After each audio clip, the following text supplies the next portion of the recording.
अमित शाह मुर्दाबाद मुर्दाबाद मुर्दाबाद। अरे नहीं सहेगा नहीं सहेगा, बाबा साहब का अपमान नहीं सहेगा। नहीं। शाह होश में आओ, होश में आओ, होश में आओ, गरीब बार अमित शाह होश में आओ, होश में आओ, होश में आओ, गरीब बार अमित शाह होश में आओ, होश में आओ, होश में आओ। बीजेपी सरकार मुर्दाबाद मुर्दाबाद मुर्दाबाद।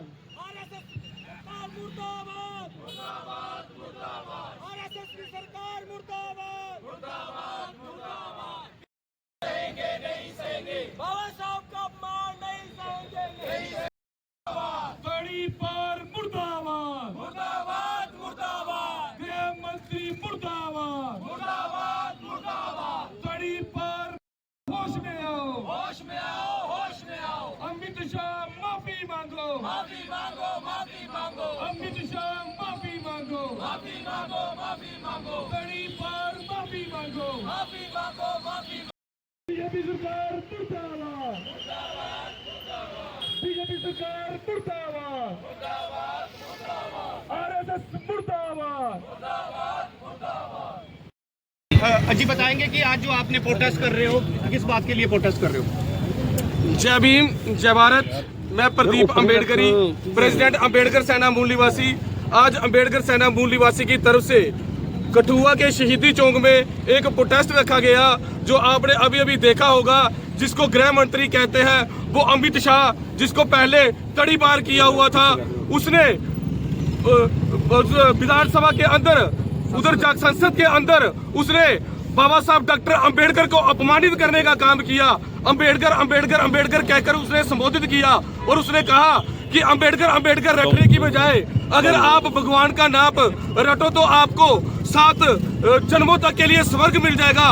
मैं उस तड़ी पार उस अमित शाह को बताना चाहता हूं कि परम पूज्य बाबा साहब की डॉक्टर अंबेडकर की बदौलत अगर हम लोग इंडिया के 85% लोग अगर पानी भी पी रहे हैं तो परम पूज्य बाबा साहब डॉक्टर अंबेडकर की कारण। सुबह उठते ही जब कोई पानी पीता है तो उसके लिए परम पूज्य बाबा साहब डॉक्टर अंबेडकर ने प्रोटेस्ट किए, उसके लिए एक धरना किया।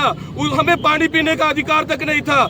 अगर हमारे लिए असल में कोई भगवान है तो वो सच में ही परम पूज्य बाबा साहब डॉक्टर अंबेडकर जो है वो 85% लोगों का भगवान है। और अगर मोदी जी को या जोगी जी को या इस तड़ी पार अमित शाह को ये लगता है कि हमें भगवान का नाम रटने से स्वर्ग मिलता है, उनके 7 जन्मों तक स्वर्ग मिलता है, तो मैं उनको कहना चाहता हूं कि विधानसभा संसद को छोड़िए, जोगी को संसद में घुसने की जरूरत ना पड़ती।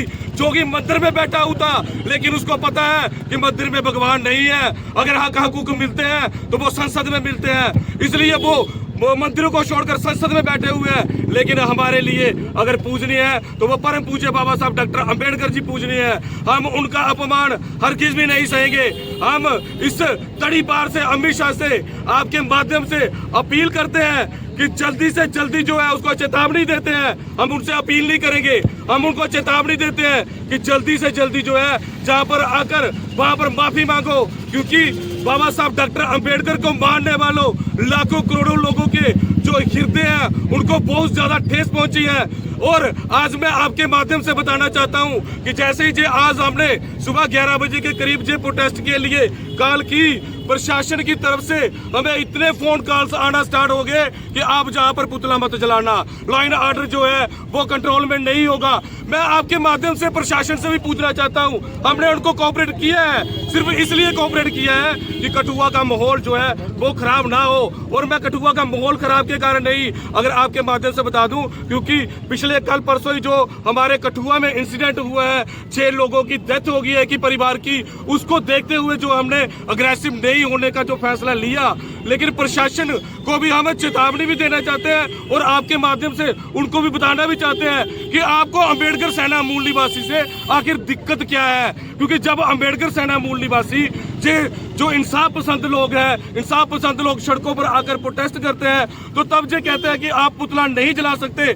उसी पर कठुआ में ही जब बीजेपी के लोग जहां पर चौक में जो हमारे मुख्यमंत्री उनका पुतला जलाते हैं, तो तब प्रशासन की नींद नहीं खुलती, तब प्रशासन का एक भी आदमी आकर वहां पर नहीं रुकता। लेकिन आज हमने एक छोटी सी कार रखी थी, क्योंकि हमारे जो हृदय है उनको बहुत ठेस पहुंची थी। और आप देख सकते हो कि इधर लाइन लगी हुई है प्रशासन के पुलिस अधिकारियों की, जैसे हम जहां पर कोई गोला बारूद लेकर आ गए हैं। प्रशासन से भी कहना चाहते हैं कि हम इंसाफ पसंद लोग हैं, भारतीय संविधान को मानने वाले लोग हैं और भारतीय संविधान की मर्यादा को समझते हैं। हम प्रशासन की इसलिए सिर्फ हमने जो पुतले का है, पुतला जलाना था, आज हमने पुतला जलाने का जो है सिर्फ इसलिए हमने आज मना किया। अपने साथियों को समझा बुझा कर मैंने कि जो पुतला हम नहीं जलाएंगे, कि कहीं जो हमारे कठुआ में जो पहले इंसिडेंट हुआ है उसका, और इस चीज का देखते हुए कि प्रशासन के साथ हम ऐसा ना करें, और हमने आज जो है पुतला जलाने का काम नहीं किया। और अगर तड़ी पार जैसे अमित शाह ने जल्दी जो है वो माफी नहीं मांगी, तो हम जो है और उग्र प्रदर्शन करेंगे, और फिर हम जहां पर कठुआ में अमित शाह का पुतला भी जलाएंगे। जो होम मिनिस्टर है उनको इस्तीफा दे देना चाहिए, आप भी इस्तीफे की मांग करते हो? बिल्कुल बिल्कुल, मैं कहता हूँ उसमें तड़ी पार को, क्योंकि मैं उसको तड़ी पार इसलिए कह रहा हूँ, गृह मंत्री है, उसको ये नहीं पता संविधान निर्माता परम पूज्य बाबा साहब जिस संविधान की वजह से वो वहां पर जाकर कुर्सी पे बैठ रहे हैं, उसको वो अम्बेडकर परम पूज्य बाबा साहब डॉक्टर को कोई भी अम्बेडकर नाम से नहीं बुलाता है, उनको एक रिस्पेक्ट दी जाती है। वो तो ऐसे जैसे अपने किसी बच्चे का नाम ले रहा हो, उसने जो ऐसा किया है, और उसके लिए हम तो कहते हैं कि इसको इस्तीफा देना चाहिए और माफी मांगनी चाहिए, क्योंकि अम्बेडकर लोग जो है, जो इंसाफ पसंद लोग हैं, संविधान को मानने वाले लोग किसी भी धर्म में बैठे हैं, उनको जो ठेस पहुंची है, इसलिए उसको जल्द से जल्द इस्तीफा देना चाहिए।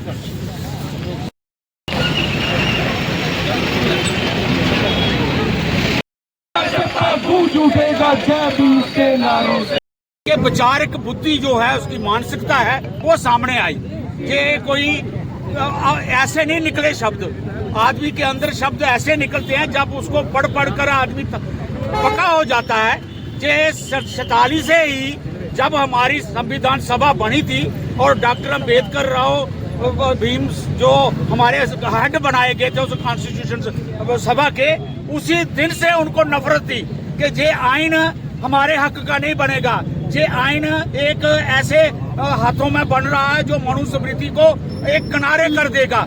और ये फिर जब बन गया तब भी इन्होंने उस आइन को जलाया, झंडे को भी जलाया, और ये कहा कि ये आइन हिंदुस्तान को मान्य ही नहीं है। और आज आकर 66 में आकर इन्होंने थोड़ा सा इसको अपने थोड़ा सा दिल में पचाया, और 72 में इनको कोर्ट की तरफ से जब निर्देश हुआ तो इन्होंने आरएसएस के दफ्तर झंडा चढ़ाया, तिरंगा, नहीं तो ये झंडा भी नहीं मानते थे, आइन भी नहीं मानते थे, झंडा भी नहीं मानते थे।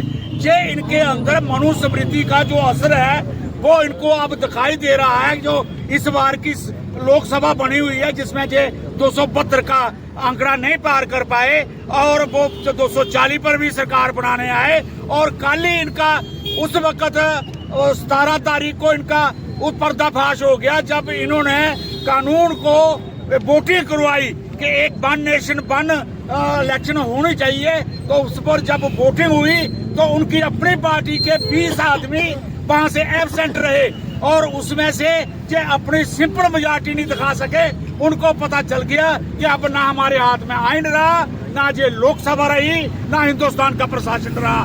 इसलिए उनके अंदर जो दिलमलाहट है वो कल सामने आई कि अम्बेडकर कहकर इन्होंने लोगों के अंदर आइन की भावना जो भर दी है, जो हिंदुस्तान की एकता भर दी है, सभी जाति पाति को इकट्ठा करने का एक नियम बना लिया गया है, और उस पर लोग इनको रिस्पांस दे रहे हैं। उससे डरकर उन्होंने एक ताना लगाया कि अम्बेडकर एक फैशन बन गया है। और आप अगर इतनी बार आप वो ये करते तो शायद आपको स्वर्ग मिल जाता। तो मैं पूछना चाहता हूँ कि आप जो बताओ स्वर्ग का ढांचा क्या है?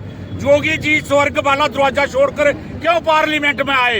इतने साधु संत आपने बैठाए हैं, उनको मठों से उठाकर क्यों पार्लियामेंट में ला रहे हो? Politics is of the laws of land, politics determine the future of society. हमें समझ है, अम्बेडकर ने बताया है कि जो राजनीति सीखेगा वही वहां पर पार्लियामेंट में राज करेगा।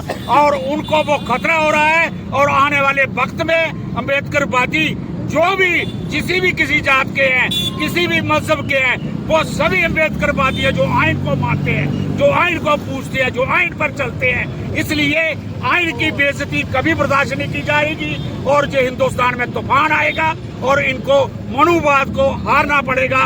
और आज का जो आइन है हमारा secular democratic Republic union of states जो है वही आकर हिंदुस्तान में लोगों को तरक्की की तरफ ले जाएगा।